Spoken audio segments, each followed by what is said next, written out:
Right, how's everybody today? Good. Okay. So what we're going to be doing today is we're going to be just finishing up chapter 3. There's one or two more things that I want to talk about. And then towards the end of class, we're going to start chapter 4, which looks at molecular conformation. So to finish up chapter 3, we need to really just talk about two things.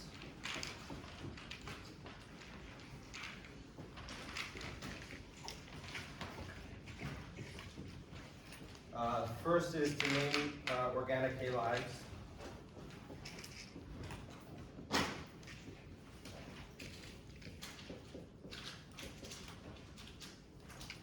And then we'll spend a little more time talking about intermolecular interactions, or how molecules can interact with one another.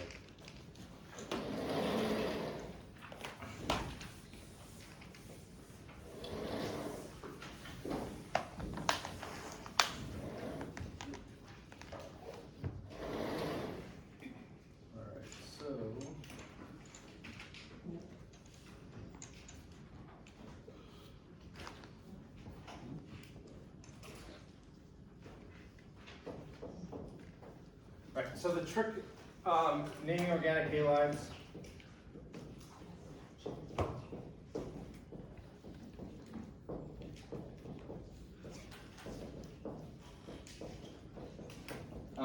very, very easy. We basically are just changing that halogen of fluorine, chlorine, bromine, or iodine. Does anybody not know what a halogen is before? Everybody understands what halogens are. Okay. So we're just changing the name of that halogen to fluoro, bromo, or iodo.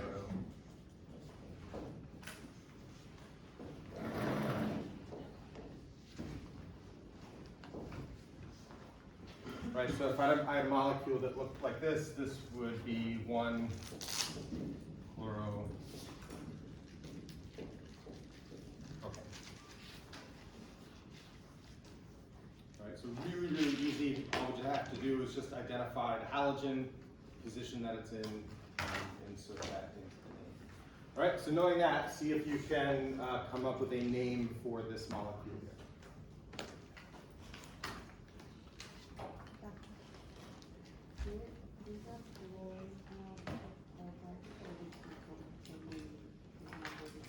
Pardon me? Mm-hmm.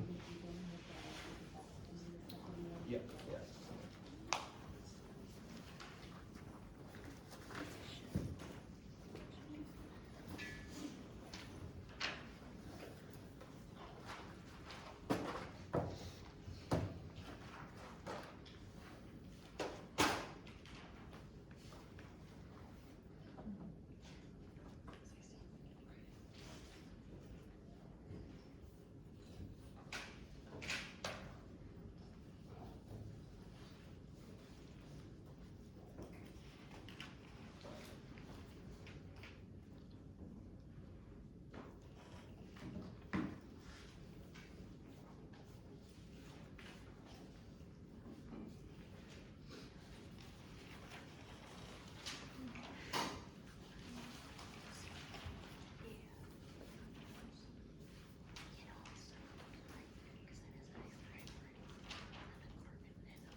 How many people have a name? Do you want to? I have a question. I was wondering, it wouldn't apply in this case, but do halogens have a higher priority than alkylamines and alkylides? So we're going to just treat halogens as regular substituents, like alkyl substituents, right? So don't worry too much about in terms of numbering the molecule. Don't worry about the priority. Unless, I mean, if it's the only substituent, right, then you would start numbering from that end. But in this case, where it's not going to take precedent over the other.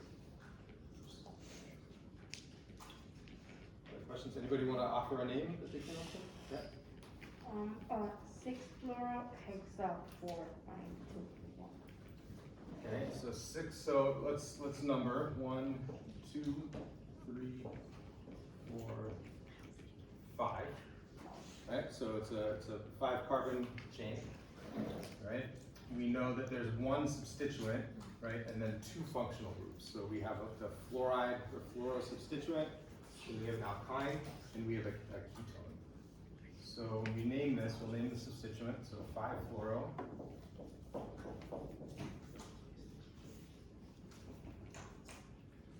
And then this is a 5-carbon chain, so it would be pent 5, oops, sorry, 4, pine, 2,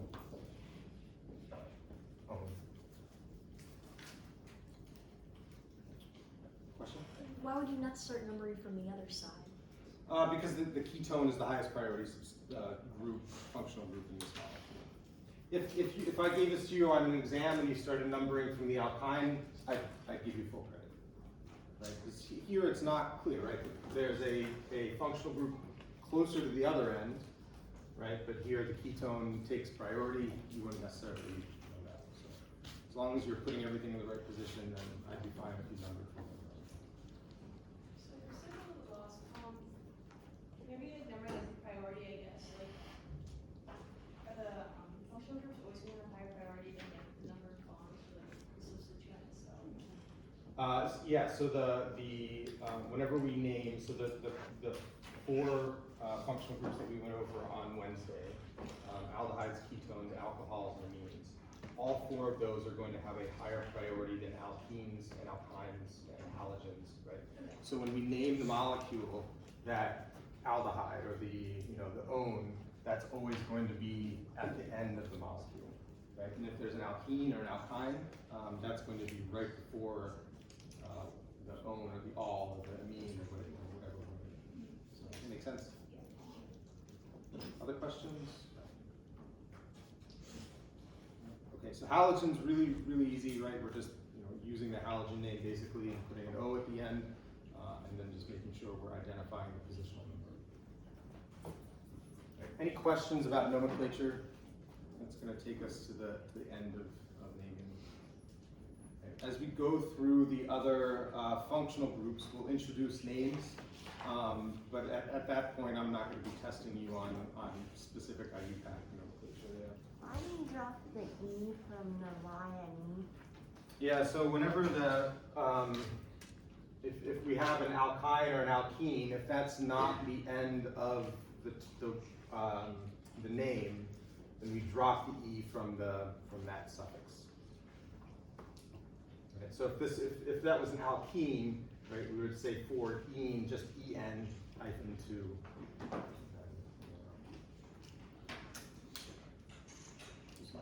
Why is the ketone at 2? Because on the functional group sheet, it has the 2 bonds, I guess, and then the double bond to the oxygen. So why would you, right? Am I wrong or? So the carbonyl of the ketone sits on carbon 2, right? But we still have to identify the longest consecutive chain, right? Which starts over here. So whenever we identify ketones, even though this carbon technically is part of the ketone, or is what makes that a ketone, right? The carbonyl carbon is what we identify as the ketone carbon. Other questions? Lucy, that makes sense? Yeah. Yeah. All right.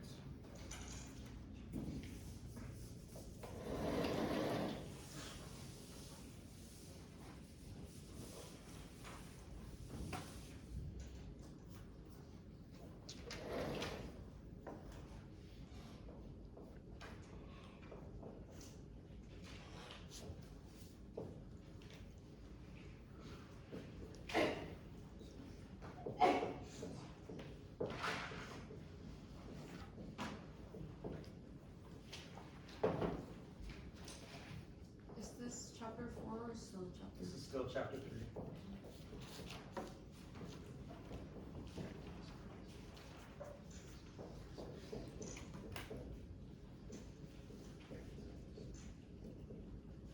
Okay, so this is going to be the last topic in chapter 3, intermolecular interactions. Does anybody, people remember going over intermolecular interactions last year? Van der Waals forces, London dispersion forces, hydrogen bonding, dipole-dipole interactions. Okay, so everybody's somewhat familiar. We'll dig into it a little deeper. First of all, I just want to make sure that everybody's clear on the terms inter and intra, right? And we're going to use them a lot this semester. So we have intermolecular and intramolecular. So what's the difference between those two terms? Yeah. Is inter between two things? Excellent. Yeah. So intermolecular is going to mean between two molecules, right? Or we can say among many molecules.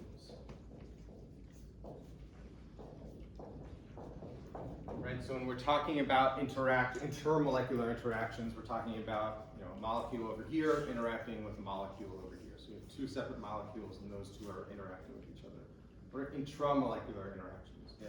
Interactions that take place within a molecule. Excellent, right? So these are interactions within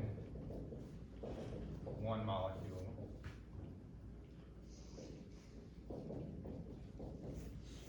And those are things that we're going to be talking about or looking at when we go over conformation, right? How the electrons within one molecule are interacting with each other and changing the energy of that system as we spin around the sigma bonds, right? So it's important that everybody's clear on these two terms. What we're going to be talking about in chapter 3, intermolecular interactions or interactions between two or multiple molecules, right? So the three types of interactions that we're going to go over are going to be London dispersion forces,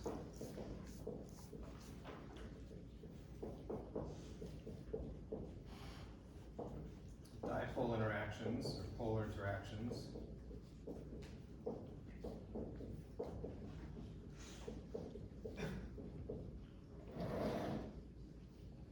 and then hydrogen bonding.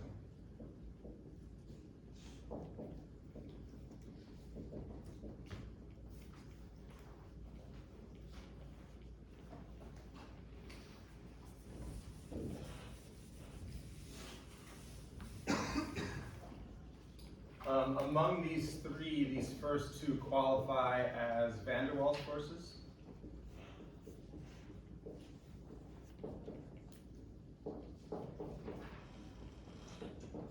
Right, which is, I mean, it's just terminology, right? It doesn't really not matter. But when you hear the term Van der Waals forces, we want to think of the first two. Hydrogen bonding is not technically considered a Van der Waals force. Okay, and so we're going to try to understand these forces in the context of three systems, right? So we're going to think about boiling point.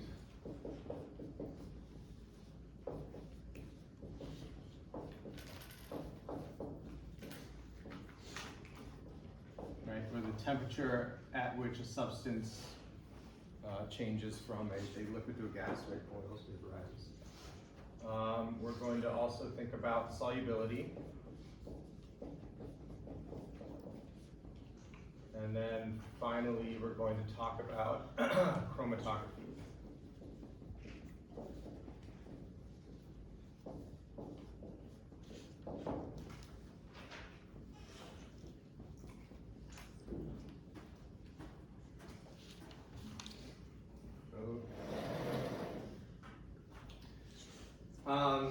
So basically what these intermolecular forces do is they cause molecules to stick together. Right? And so that's what you need to think about when you're thinking about intermolecular forces, right? We have two separate molecules and the forces between them are going to cause them to stick together, right? The stronger those forces are, the more energy we have to put in to break those two molecules apart so they're no longer interacting with each other. Right? So when we're talking about intermolecular forces, intermolecular interactions, again, we're only talking about the forces between two molecules, right? We're not talking about how strong the bonds within each molecule is. right? Only how much those two molecules are going to be able to stick together, or how sticky they are towards one another. Right, so let's first talk about London dispersion forces.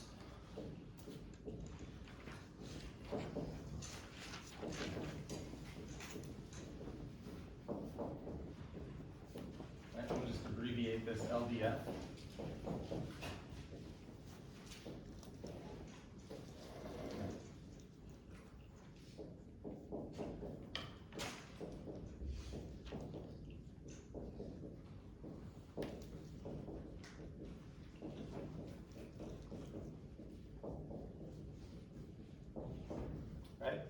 And often you'll hear this being qualified as the weakest of the intermolecular forces. Obviously that's going to depend upon the molecule, but we say per atom, right? If we just focus on one atom, right, and we consider the amount of force per atom that a molecule it has or is attracted to another molecule, LDFs are going to be the weakest of the forces. And then this is a force present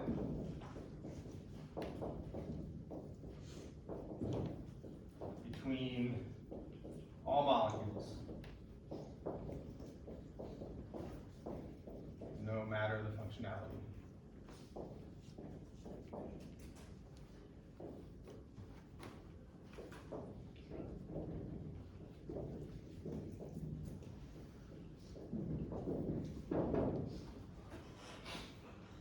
Okay, so often you'll hear London dispersion forces being applied to nonpolar systems. And that's because the London dispersion forces are going to be the primary force within nonpolar systems. But they're also present in polar molecules, they're also present when molecules can hydrogen bond. Right? So this is kind of the basic force that all molecules display. So let's try to illustrate what's going on with London dispersion forces.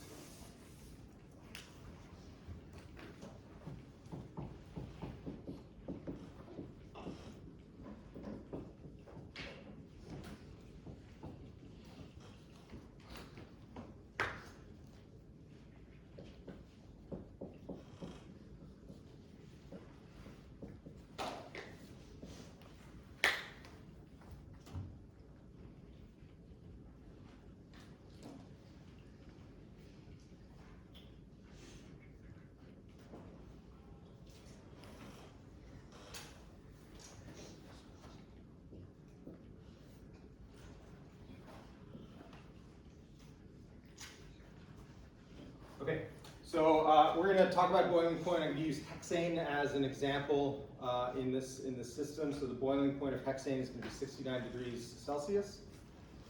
All right, and what happens when you boil hexane? What's physically happening to the molecules as you go from a liquid to a solid, or liquid to a gas? You're breaking bonds. What do you mean by that? The bonds between the atoms. No. So and that's a very common misconception. Yeah. It's vibrating faster. Okay, so you're making, if you're heating things up, you're making things move faster. Yeah? Breaking the forces between the molecules. Excellent. You're breaking the forces between the molecules, right? And this is a very common misconception, right? I mean, there have been a number of times on exams where we're talking about boiling water, right? And people claim that whenever you boil water, you're breaking that water into individual oxygen and hydrogen atoms, right? That's not what's happening whenever you boil water. Water in its liquid form is going to have hydrogen, and those hydrogen molecules are going to be rubbing up against each other, interacting with each other, basically sticking to one another, right? When you add enough energy to that water, when you boil it, you're going to cause those molecules not to break apart into individual atoms, right? But cause those water molecules just to break apart from each other, right? It would be like people in this room everybody going to a different part of campus, right? You're no longer interacting with one another. You're still, you still have your arms on and your head's attached to your neck, right? You're not breaking apart as a human, right? But you're breaking apart from one another. And that's what happens when we boil molecules, right? We're just taking those molecules, right, and breaking them apart from each other. It's the shape of water in a liquid form. It's going to be still water in gas form, right? You just don't have individual molecules interacting with each other. Very, very important point. All right, so whenever we have hexane in its liquid form, right, those molecules of hexane are going to be interacting with one another, right? So,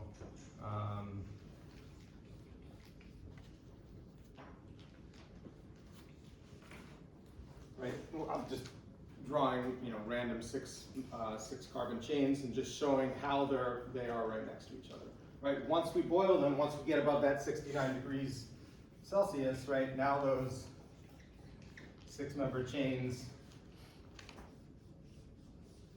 are no longer interacting with each other. Okay? So in London dispersion forces, or in hexanes, it's really the London dispersion forces in the liquid form that hold the molecules together, right? And it's those forces that we're surpassing or we're breaking apart whenever we heat this system up. Right? So looking at these molecules, how would they stick together? Does anybody remember what London dispersion forces are? Explain them. Yeah. They're also called instantaneous dipole, induced dipole. Good. Yeah. So a term you'll often hear is something called an instantaneous dipole.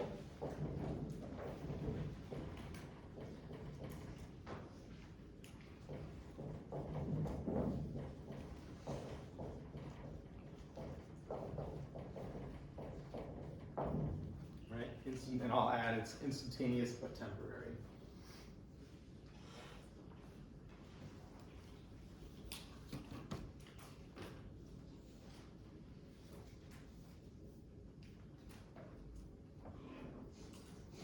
So the way that I'll explain this is, when we draw hexane, when we draw any molecule, right, we represent the electrons between atoms just as a line, right? So this line represents 2 electrons in between those 2 carbons, right? This line represents 2 electrons in between those 2 carbons.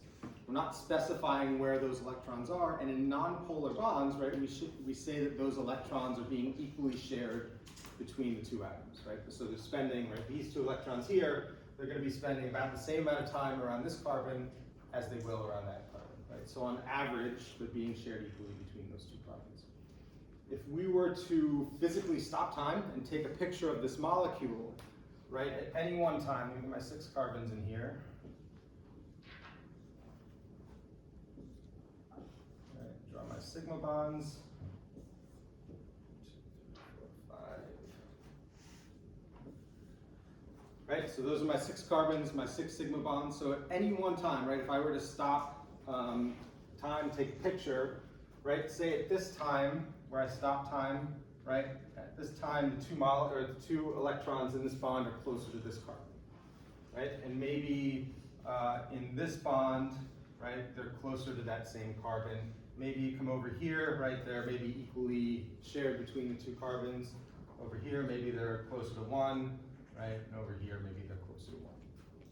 Okay, what that does at that one time is it causes this carbon to have a partial negative charge, right? This carbon to have a partial positive charge. This carbon's also going to have a partial positive charge. This probably is going to have a partial negative charge, or probably partial positive as well, partial negative, partial negative. Right, so at any one time, right, the individual bonds in this molecule are going to have a dipole, right? But if we start time again and then stop it a millisecond later, those electrons are going to be in a different position, right? So maybe if I stop it a second from now these electrons are up there, right? These electrons are evenly shared, these electrons are over here, these electrons are over here, and maybe those are in the same place.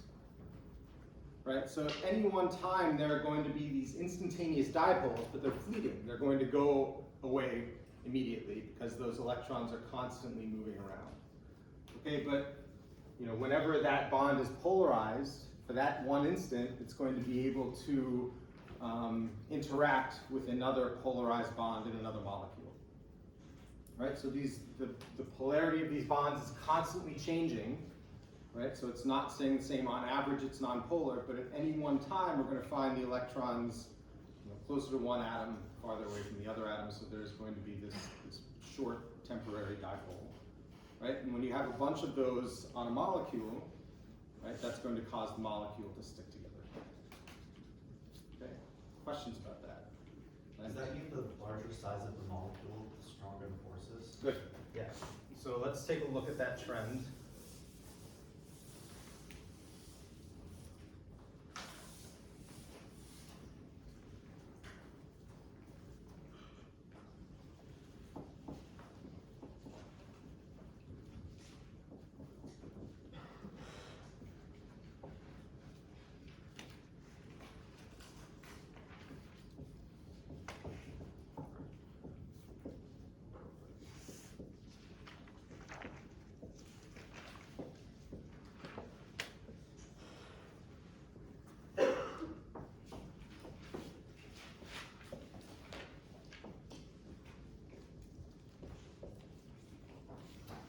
so let's look at boiling points of the hydrocarbons. I don't know these off the top of my head. I don't expect you guys to know them off the top of your head.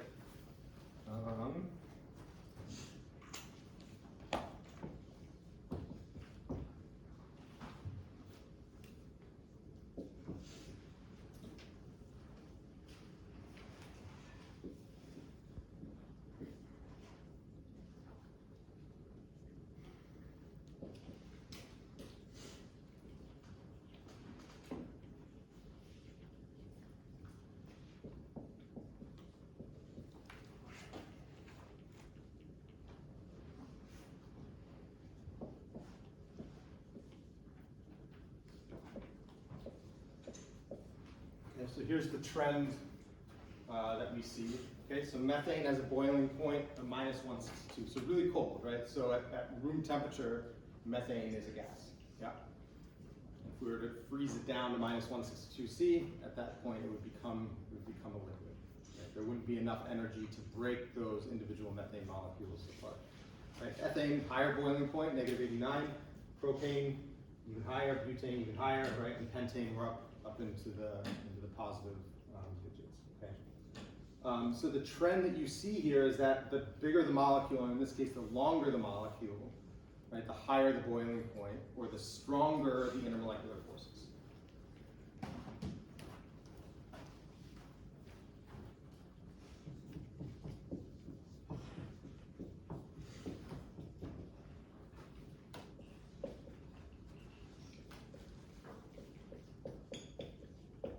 Right? And the stronger the intermolecular forces, the more energy we need in order to break those individual molecules apart, right? Stop those molecules from interacting with one another.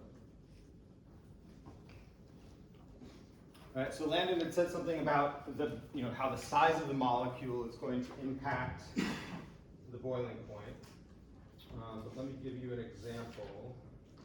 It's not necessarily just about the size.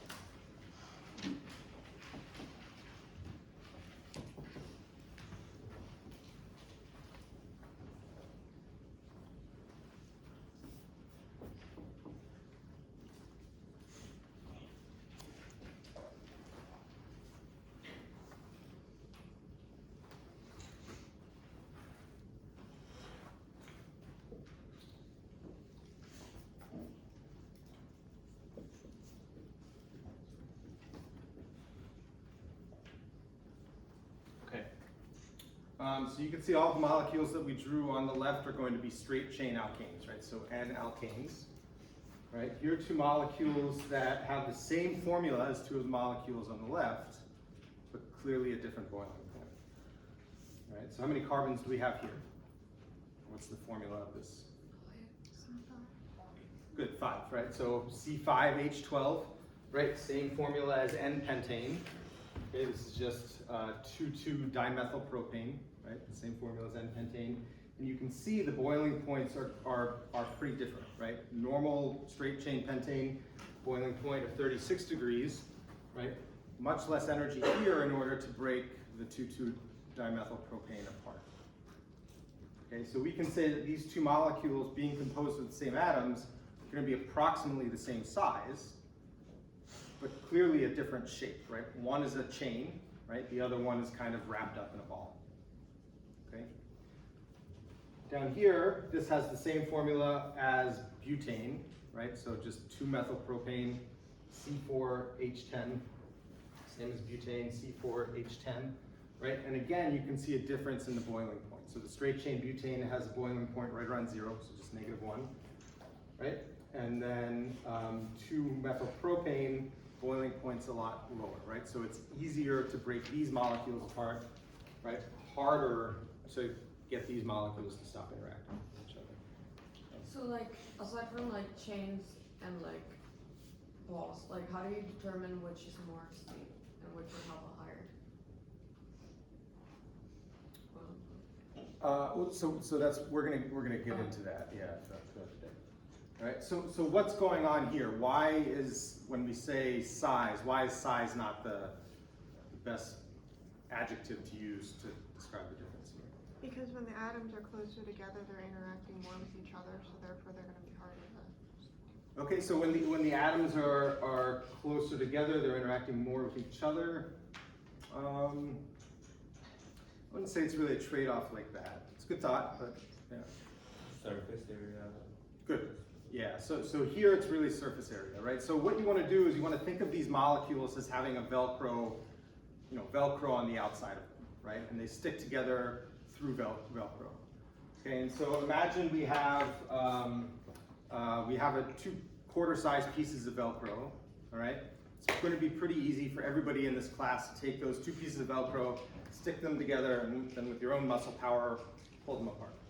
Okay, small surface area, so there's not going to be a whole lot of interaction between the hooks of one piece of Velcro and the hooks of the other piece of Velcro, right? So you can stick them together, they stick, right? But not a lot of energy to pull them apart.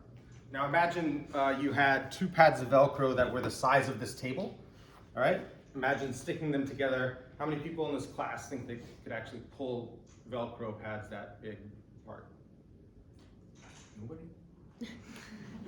I could, right? So that is, I think, a really good analogy to show how the surface area of that Velcro determines how much energy it takes to get those pieces of Velcro to unstick. Same thing here, right? The more surface area there is, the more London dispersion interaction there is, and the more energy we need to break those molecules apart from one another, right? Stop them from sticking to one another. Whenever we have 5 carbon atoms all surrounding, or in this form, right, neopentane, those are going to be more like golf balls, right? Imagine a bunch of golf balls in a bucket.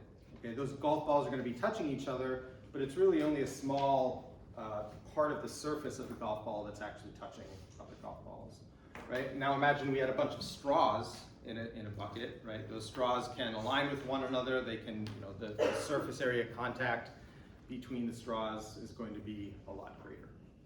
Okay, so it's not the size. I mean, size plays a role, but ultimately it's the surface area between the molecules that matters. Okay, questions about this?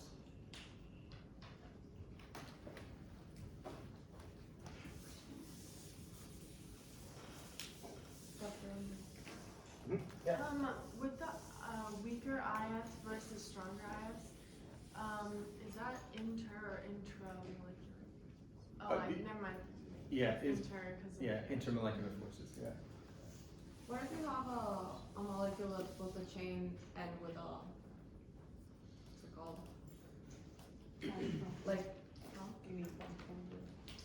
I can't remember. A chain and a ring. Yeah, or like a chain and like 3 carbons. Yeah. So again, ultimately, it's the surface area, right? So it matters how those molecules fit together. So the more surface area a molecule has, the stronger the London dispersion forces, right? So it's not this molecule has a chain, whereas this molecule has is branched, or this molecule has a ring, right? Molecules can have both structural features. Okay, but ultimately it's the size or the surface area of the molecule, the length of the chain, how many atoms it has in a branched area, right? Is there a ring? Is there benzene component? That kind of stuff. So, other questions?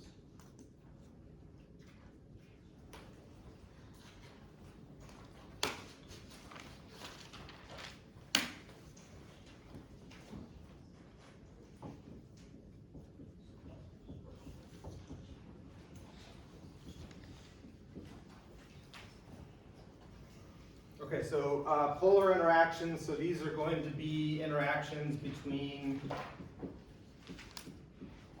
polar molecules or polar groups of molecules.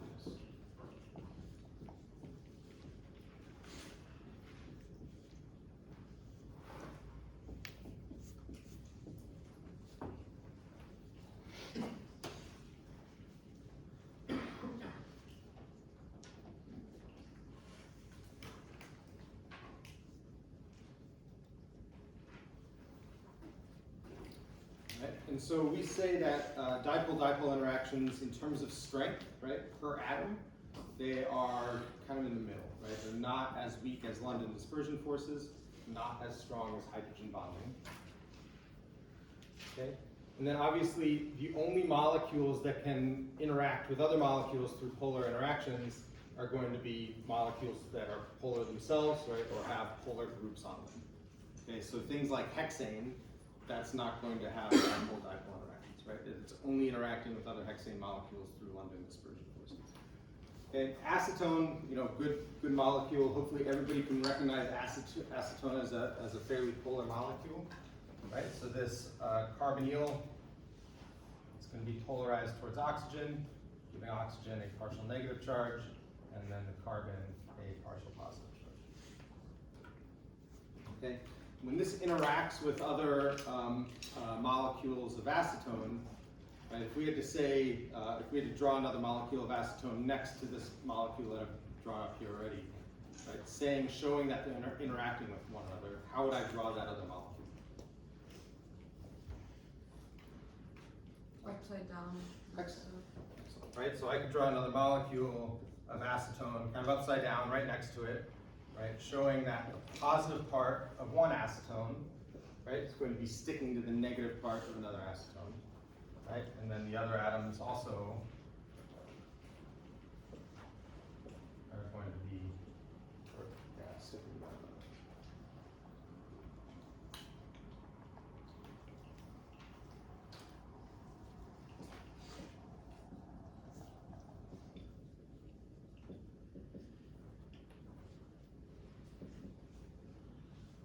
Right, boiling point of acetone is going to be around 65 degrees. I don't remember the exact number off the top of my head, but it's right around 65 degrees Celsius.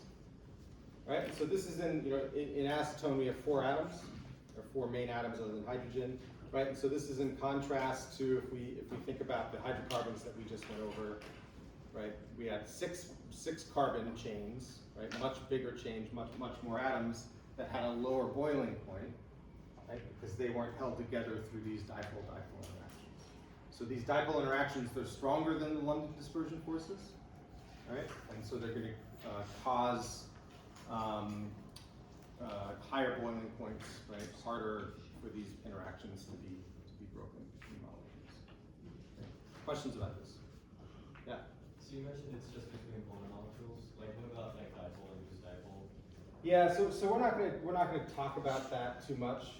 That is certainly a thing. What was mentioned was dipole-induced dipole. It's going to be an interaction you have whenever you have a polar substance interacting with a nonpolar substance, right? And so the polar substance, because it's polar, as it approaches the nonpolar substance, it's going to cause a polarization of the electrons in that nonpolar substance, right? So if we have acetone getting close to pentane, right, what that's going to do, because the polarity of acetone is going this way, as acetone approaches pentane, it's going to cause a shift in the electrons so that a temporary dipole on pentane is formed going the opposite direction. Right, so it's just showing how a polar molecule can influence a dipole, temporary dipole on a molecule. But we're going to really just focus on the interactions between polar molecules. It's good to recognize that exists, though. Other questions? Yeah? So then the acetone interaction would just be a dipole-dipole interaction? Be a dipole-dipole interaction, yeah. And it's important to note that this boiling point, right, it's not just because of the dipole-dipole interaction. So 2 acetone molecules stick together because of the dipole-dipole interactions, but remember, London dispersion forces exist in every system. So London dispersion forces are also a factor in this boiling point, right? Also play a factor in having those in those molecules sticking together. Would the boiling point then double? What do you mean? Because there's 2 acetone molecules, or no? No, I mean boiling points are a static thing, right? They don't change on depending on volume. Okay. It's always going to be, it's like boiling point of water, right? Like ambient pressure is always 100 degrees C. Other questions? Okay.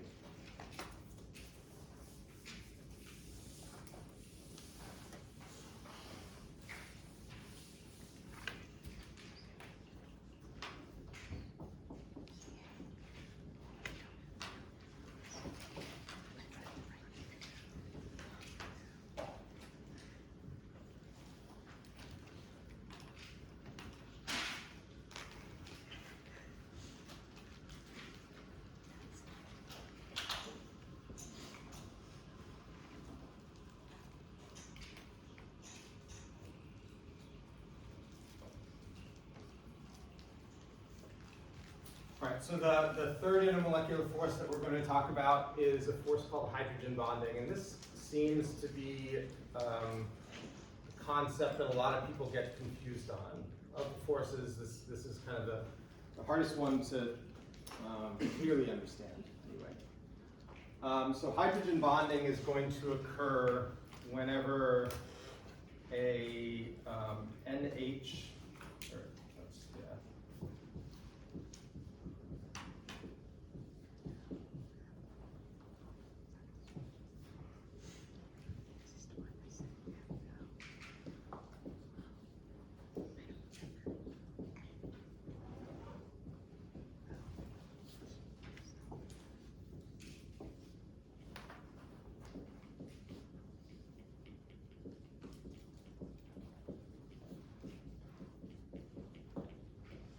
So intermolecular hydrogen bonding is going to occur whenever an NH or an OH group interacts with an N or an oxygen of another molecule.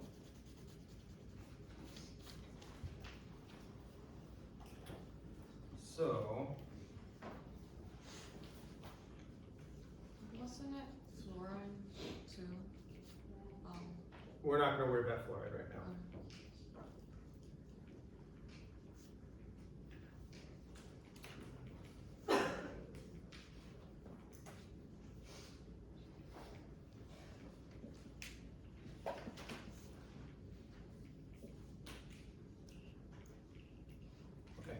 So I'm just using ethylamine as an example, all right? Hopefully everybody sees this as a polar molecule, okay? So ethylamine, it's going to interact with other molecules of ethylamine through London dispersion forces, okay? Again, every molecule, every system has London dispersion forces. These are polar molecules, right? So we have carbon-nitrogen bonds. Hopefully everybody sees that it's going to be polarized, or these molecules will be polarized towards nitrogen. So they will interact on a dipole-dipole level. And then finally, they're going to be able to hydrogen bond to one another. And so what this hydrogen bonding looks like, right, is basically an interaction of a hydrogen that's attached to a nitrogen on oxygen of one molecule, right, with that nitrogen or heteroatom on another molecule. Okay, so why does this interaction take place?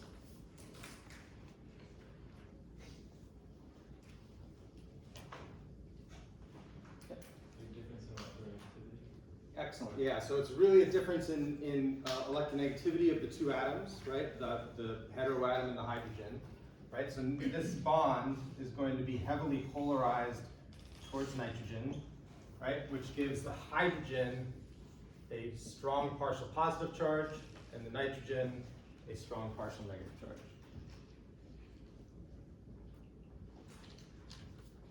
Okay. Same thing over here, right? We have these hydrogens with strong partial positive charges, nitrogen with a strong partial negative charge, and a lone pair of electrons, right, that can reach out and grab onto another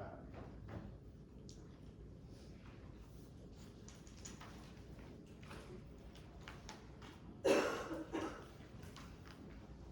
Questions about this? All right, so some things that are not hydrogen bonds.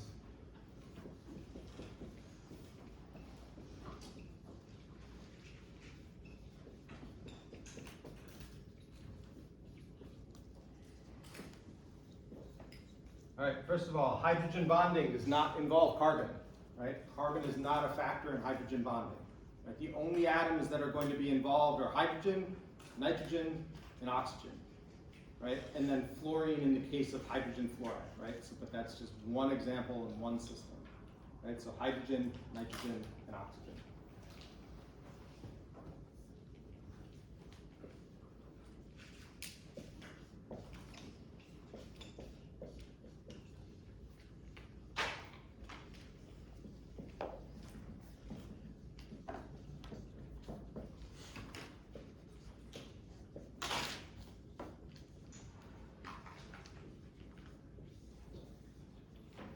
All right? The covalent bond between a heteroatom and a hydrogen is not a hydrogen bond. Right? Hydrogen bonding strictly is an intermolecular interaction. Right? So the hydrogen and whatever it's bonding to have to be a part of separate molecules.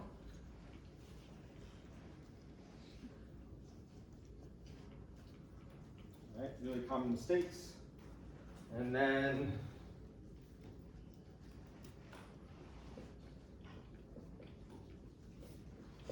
drive this home between an N or O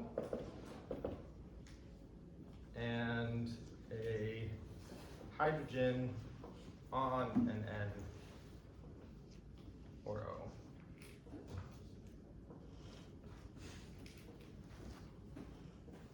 Right, so that is the specific interaction. Right, there's an interaction between the nitrogen and the hydrogen. The hydrogen that is involved in hydrogen bonding has to be attached to a nitrogen or oxygen. Right, in order to get that strong dipole, in order to have it be really electron deficient. If the hydrogen is not attached to a nitrogen or oxygen, it's not going to be able to hydrogen bond. Right, so those are the specifics of hydrogen bonding. It looks like we're in class, so I guess we'll get into the confirmation next time on Monday. This takes us to the end of chapter 3, so anything we talk about on Monday is not going to be on next week's exam. Okay? Just to be clear, because there were some questions last night, exams in this class are held at night, right? So exam on Wednesday is from 8 to 9:30 on Wednesday, right? So you get an hour and a half to do a 50-minute exam. We don't do exams in class because there's not enough time. Yeah. So for the exam, first of all, exams have to be completed in pencil. If you use pen, I'm going to take points off your exam. That's just because when people use pen, they make a mistake, scratch out a whole question, draw an arrow to another page, and so it becomes really hard to grade exams. So pencil only. I will supply you with a periodic table. I will supply you with blank scratch paper. You're welcome to bring your model kit to the exam if you want. All exams, you're welcome to have your model kit. No phones, obviously, you don't need your calculators. When you come to the exam, if you have your book bag, just kind of put it against the wall, so I have room to navigate the aisles if people have questions, and then bring whatever you need to your desk. Yeah. Are we allowed to bring like a sheet of paper or no? With no notes. Because on the final, like, Yeah, that's the only final Okay. thing. Yeah, no notes for semester exams. Okay. Yeah. So are you gonna have the electronegativity table? You will not.